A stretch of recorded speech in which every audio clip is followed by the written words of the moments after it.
Бәріңізге ассалаумағалейкум. Президенттерін әскеше ауыстыратын қырғыздардың бізден мықты халық екенін білесіз бе? Алақандай картада тұрса да, алты құрлықты несімен қорқыта білді. Жоғалып кетудің азақ алдында тұрған Алатаудың ар жағындағы ағайындардың бүгінгі жан түршігерлік жағдайын білесіз бе? Кенесары ханның басын алып, денесін қорлаған қырғыздарды кешіре аламыз ба? Ресей мен Қытайдың қыспағында қалып, азапқа ұшыраған қандастарымызды қорғай аламыз ба? Осы сұрақтардың жауабын сізге білген дұрыс.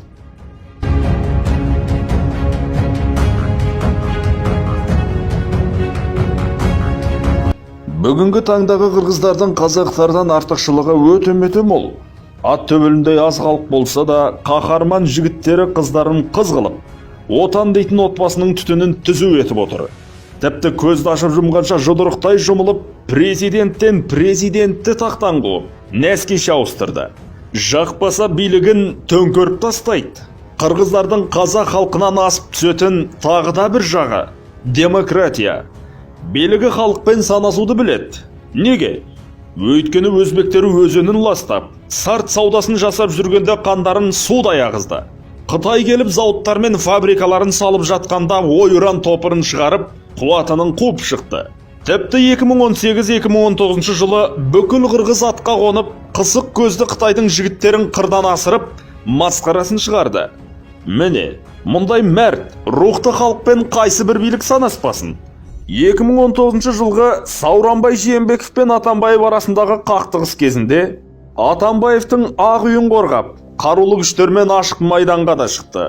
Әттең аз халық, ең болмағанда халық саны 60-70 миллионнан асқанда, өз күнін өзі көріп, бүгінгі алпауыттармен иық тіресер ме еді бәлкім? Кім білсін? Бір кездері қазақ пен қырғызға да мәлім Чувак Ажы молда, мен бұдан бұлай орамалға қарсы шыққан билік басындағылармен амандаспаймын, саламын қабыл алмаймын, жаназаларына бармаймын, шығармаймын да, тіпті қатыспаймын. Олар орамалға қалай тыйым салса, мен де оларға жаназаға келуге солай тыйым саламын. Бұл қағидатты ұрпағыма шегелеп тұрып айтып кетемін деген еді. Бұл пәтуасына бүкіл депутаттар дүрліккен болатын.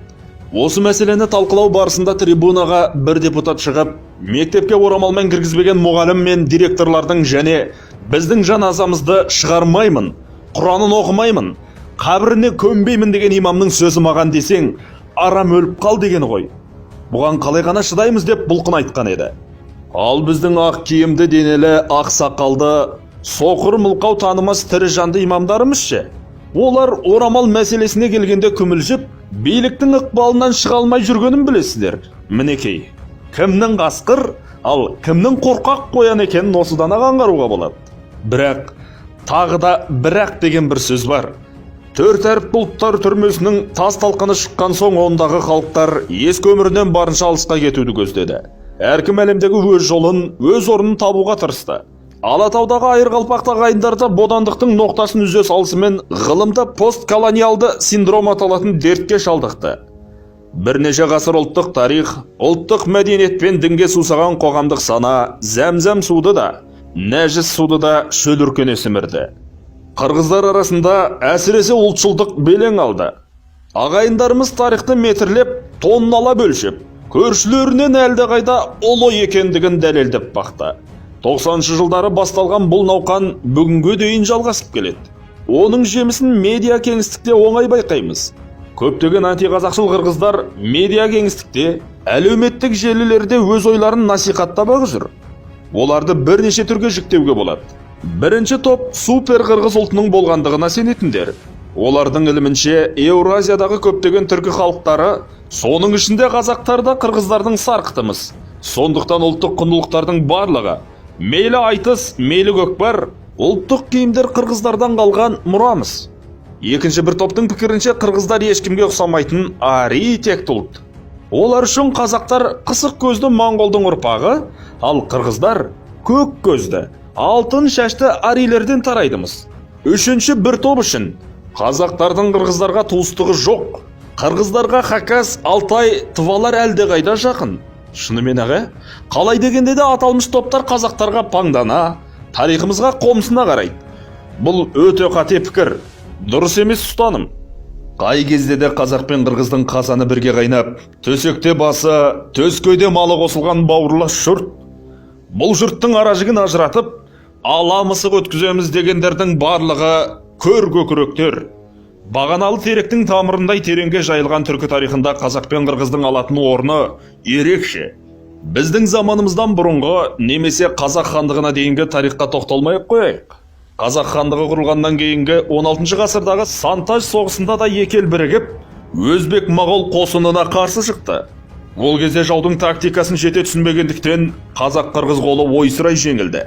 Осы соғыста Тоғым хан бастаған 37 сұлтан, ханның 9 сарысы атанған 9 бірдей жас баласы шейіт кетті. Қазақ-қырғыз әскері түгел қырылып, Ұлытау мен Жетісу жерінің қан сасығанын тарих жасырмайды. Бұл қазақ пен қырғыз үшін нағыз катастрофа болатын. Бар болғаны бір шайқаста 37 сұлтан қырылып қалды. Хан мен оның 9 ұлының майдан даласында сүйектері шашылып жатты. Сол бір кезеңдерде қазақтың сайын даласын өзбек-моғол әскері шарлап кеткен еді.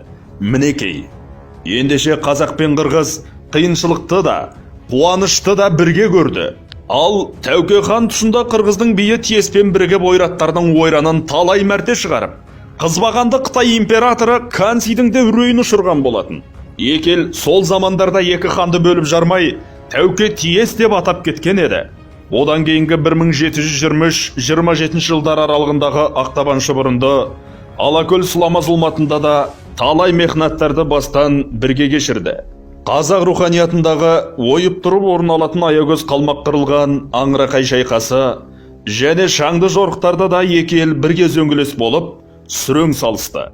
Тек 1759 жылы қазақ-қырғыз арасына сызат түседі. Шығыс Түркістандағы сауда мәселесіне байланысты қырғыз бен қазақ арасында дау-жанжалдар жиі туындай бастайды. 1760 жылы теріскей қырғыздары Бала Бөгөн, Талас, Аса бойындағы Қоңырат пен Дулат ауылдарына шапқыншылық жасайды. Бұл оқиға Абылайдың құлағына жетіп, 1760 жылы хан иеміз Тәшкенді кейін қырғыздарды бағындырады. Қырғыздар айып төлеп, ақ үйлі аманатын береді. Абылай дала заңымен екі елді бітістіріп, Сарыбағыс руының манабы Мәмбетқұлдың Тәтіш деген қызымен неке қияды. Алайда қырғыздар анттан аттап, 1765 жылы Жетісу наймандарын шабады. Бұдан кейін 1770 жылы Абылай қырғызға екінші рет жоруыл жасайды. Бұл жолғы соққы аяусыз болады. Қырғыздың солты Сарыбағыс, Сарыру, Құшшы, Саяқ секілді рулары сансыз адамынан айырылып, ойсырай жеңіледі. Қырғыз тарихында бұл оқиғалар Жайыл қырғын атымен қалды. Себебі солтыдан шыққан Жайыл батыр осыған дейінгі бітімді бұзып, жаңа қырғынға жол ашқан еді. Алайда Абылай ханның жүрегі жылып, тағы да қырғыздарға кешірім береді. Қырғыз тұтқындарын босатып, жаңа шарт жасасады. Абылайдың өлімінен соң қазақ-қырғыз жерінде көмескі кезең орнады. Әрине, атасының құнын кешкен қазақпыз ғой. Бәрін де кешірейік. Оның барлығы тар замандағы бабаларымыздың жасап кеткен қателігі. Уа қазағым, кешірілмес Кенесарының құнын да кешейік. Ақырғы ханымыз төсекке таңылмай, нағыз ерлерше қан майданда шәйіт кешті. Оны сатқан күллі қырғыздар емес, орман манап. Бір адамның ақымақтығынан қашанғы 6 миллион қырғызды кінәлай бермекпіз. Албан Суан, Дулаттың уәжінен соң қырғыздардың өзі жалаң қылышпен орман манаптың басын алды. Яғни тегімізді алып берді. Ал Кенесары ханды өз қазағы да сатты емес пе? Ұлы жүздің Рүстем мен Сыпатай сынды сұм жүзділерін қайда қалдырамыз? Орыстар Орта Азияны отарлап, түркілерді жою саясатын сынақтан өткізіп жатты. Орыс отарлауларына қарсы қазақ даласында 1905 жылы Алаш партиясы құрылды. Алаш партиясының ұлт-азаттық, озық демократиялық идеялары күллі қазақты ғана емес, бір туған қырғыздарды да нұрландырды. Қырғыздың алғашқы ағартушы зиялы азаматтарының барлығы Алаш партиясының құрамында болды. Аптал азаматтардың барлығы Сталиндік қуғын сүргін мезгілінде қазақ зиялыларымен қатар халық жауы ретінде атылып кетті. Қырғыздар 20 ғасырдың 16 жылындағы Жетісу көтерілісіне де қатысып, қазақ ағайындары үшін Алатаудың ар жағынан асып келді. Әрине, басқа түркі халықтарын бөліп жарғанымыз емес, бірақ тілі мен діні, салт дәстүрі сабақтас қазақ пен қырғыздың мемлекет аралық болмаса да, халықаралық байланысы өте күшті болуы қажет. Екі елдің бізбен сіздей жастары, арыстандай азаматтары осынау мәселені түсініп, тереңінен толған секен дейміз. Бүгінгі Қырғыз мемлекетінің жағдайы өте қиын. Әскери қуаттылығы жағынан да, экономикалық өрістеу жағынан да құлдырап тұрғаны тайға таңба басқандай. Ресей Федерациясының президенті Владимир Путин өзінің бұқаралық ақпарат құралдары өкілдеріне берген сұхбатында Қырғызстанның болашағы жоқ. Бұл мемлекет көп өтпей-ақ тарих сахнасынан жоғалуы мүмкін.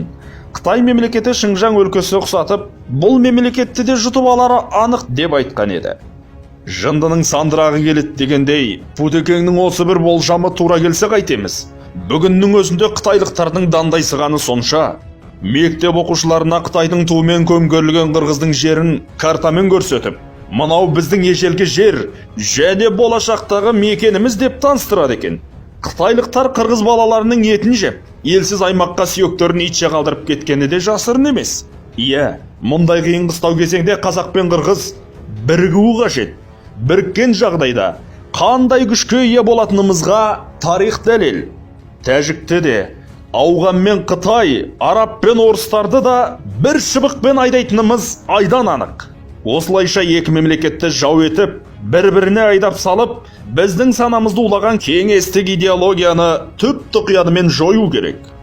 Құрметті де қадірлі көзқарақты көрермендер, біз биліктің немесе нақты бір ақпараттың тілінен емес, халықтың тілімен жүрегінен шығатын, арман ететін уәждерін таспалаймыз. Қазақ пен қырғыздың рухани, мәдени, тарихи тамыры тереңге жайылып, кереғар пікірсіз бауырлас мемлекет болғанын қалаймыз. Қырғыз европоидтық, қазақ монголоидтық деген орыс пен Қытайдың арандатушы сөздерін аяққа таптап, бөлінуден аулақ болайық. Ежелден ер тоқымға бірге мінгесіп, басымыз бір жастықта түйіскені рас болса, болашақта да тура сондай пейілде болуымыз міндет. Алла тағала екі елдің елдігін мәңгілік, туын тұғырлы, тәуелсіздігін ғұмырлы етіп, ұлт-араздық қақтығыстан аман қылып, қияметке дейін қоныстас ел болып қала беруімізді нәсіп етсін. Мәтінді оқыған Айдос Оразай, жазған Бағжан Бақбергенұлы, сіз үшін білген дұрыс.